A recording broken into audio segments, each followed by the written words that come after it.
It's 11:47 p.m. Marcus is sitting in his office above the print shop staring at 17 unanswered customer emails. His employees went home 6 hours ago. He's been doing this for 15 years, running on caffeine and willpower. But tonight something's different. Tonight he's wondering if there's a better way. Here's the signal worth watching. 57% of small businesses now invest in AI technology. That's up from 36% just 3 years ago. But adoption numbers don't pay rent. What actually matters is this: the average worker using AI saves 5.6 hours per week, every single week. That's not hype. That's not marketing. That's real data from the Business.com 2026 Small Business AI Outlook Report. And those hours? They're changing everything. Let's rewind to 2022 for a second. Back then, only 23% of small businesses were even thinking about AI. It felt like something for the big guys. Enterprise companies had entire departments dedicated to machine learning. They had budgets bigger than most small businesses' annual revenue. But then something shifted. The tools got simpler, cheaper.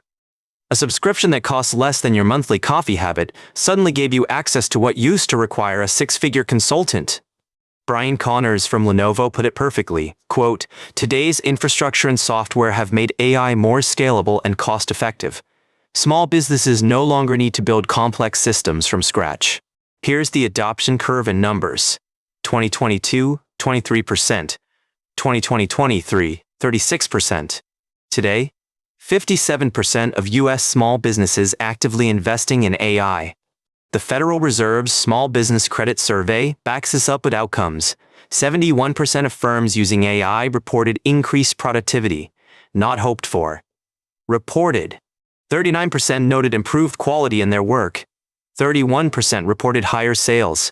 Real businesses, real results, measured over a full fiscal year. But here's where the data gets really interesting. Managers save 7.2 hours per week with AI tools. Individual contributors? 3.4 hours. The gap tells a story. Managers have more control over their workflows. They can integrate AI into meetings, planning, delegation. Individual contributors often wait for permission or training that never comes. Which brings us to the most used AI tool in small business. It's not some expensive enterprise platform. 84% of small businesses using AI rely on chatbots. ChatGPT, Claude, Gemini. Simple conversational interfaces that cost $20 to $100 a month. No coding required. No IT department. Just type what you need and watch the magic happen. And where are businesses putting these tools to work first? Customer service and marketing lead the pack. That's where the friction is. That's where the time disappears. 62% of small and medium businesses have adopted AI specifically for customer service and marketing. It's the entry point, the low-hanging fruit that actually bears weight. Think about your own inbox for a second. How many emails could be answered with a template? How many follow-ups fall through the cracks simply because there aren't enough hours? 55% of businesses now use AI for product development, same percentage for employee training. The tools are spreading beyond marketing into core operations. 54% use AI for operations and supply chain management. That's ordering, inventory, logistics, the unsexy stuff that quietly determines whether you survive or thrive. Let me give you a concrete example. Remember Marcus from the print shop? He started using AI to draft initial responses to customer inquiries. Nothing fancy, just a starting point. The AI didn't write the final email. Marcus still reviewed everything, added his personal touch, made sure it sounded like him. But that first draft, it used to take 15 minutes. Now it takes 2. Multiply that across 17 emails a night. That's over 3 hours saved, every single day. Suddenly Marcus is home for dinner again. The size of your business matters for adoption rates. Companies with 50 to 74 employees show a 75% AI investment rate. But here's the gap worth noting. Businesses with 1 to 9 employees, only 24% are investing in AI. The smallest operations are still on the sidelines. And that gap, that's both a warning and an opportunity. A warning because the productivity divide is widening. An opportunity because the tools are genuinely accessible now. LinkedIn economist Sharat Raghavan calls it clearly, Quote, AI has moved from a tool to a strategic asset for small businesses aiming to stay resilient and grow in 2026. Strategic asset, not a nice to have, not a future consideration. Raghavan saying this is table stakes now, and the data backs him up completely. But here's where we need to talk about the elephant in the room. Not everyone's excited about this shift, and honestly, their concerns are legitimate. 45% of workers worry that excessive AI use could harm their company's reputation. Nearly half your workforce has this concern. That's not something you can ignore. And there's a perception divide between management and staff. 22% of individual contributors view AI as, quote, anti-worker. Only 11% of managers share that concern. This is why implementation matters as much as the technology itself. You might want to consider how you're introducing these tools. Roll them out as time savers, not job takers.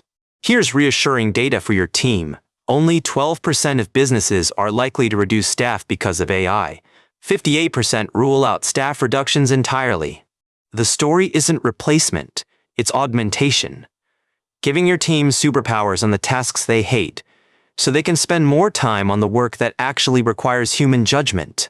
Consumer behavior tells the real story about authenticity concerns. 75% of consumers verify information through trusted people rather than accepting AI-generated content at face value. Your customers still want the human touch. They want to know there's a real person behind the business who understands their needs. AI is the engine. You're still the driver. So here's what the data suggests for getting started. Consider beginning with a chatbot like ChatGPT or Claude. They have the lowest learning curve and the fastest time to value. Research suggests focusing on customer service and marketing first. That's where 62% of adopters begin because the ROI is clearest. You can measure response times, track conversion rates. Let's do the math together. 5.6 hours saved per week times 50 weeks at $25 per hour. That's $7,000 in recovered productivity per employee per year. If you have 5 employees, you're looking at around $35,000 in annual value. That's not hypothetical. That's math from the Business.com report. Your mileage will vary, but the pattern holds. 64% of small and medium businesses plan to launch employee AI training programs this year. If you're not thinking about this, you're falling behind the curve. Consider prioritizing training over tools. A $100 monthly subscription is worthless if nobody knows how to use it effectively. Investment in people tends to yield returns on technology. Raghavan frames it this way. Quote, the new competitive edge is upskilling on AI literacy, which is emerging as a driving force, not the tool. The literacy to use it. Think of it like learning to drive. The car matters, but not as much as the driver's skill. A great driver in a basic car will outperform a novice in a luxury vehicle every time. One approach worth considering: maintain human oversight on everything customer-facing. Let AI draft, but never let AI send. Your reputation depends on that human checkpoint. Because here's what customers actually value. And this hasn't changed with AI. They value feeling heard, feeling understood, knowing that someone real cares about their problem. AI can help you respond faster, but it can't replicate the moment when a customer knows you and above and beyond specifically for them. That's your competitive advantage. Protect it. For operations and supply chain, many businesses find AI helpful for forecasting. 54% are already doing this. Consider starting with inventory predictions based on your historical sales data. Most AI tools can analyze your past 2 years of sales and identify patterns you never noticed.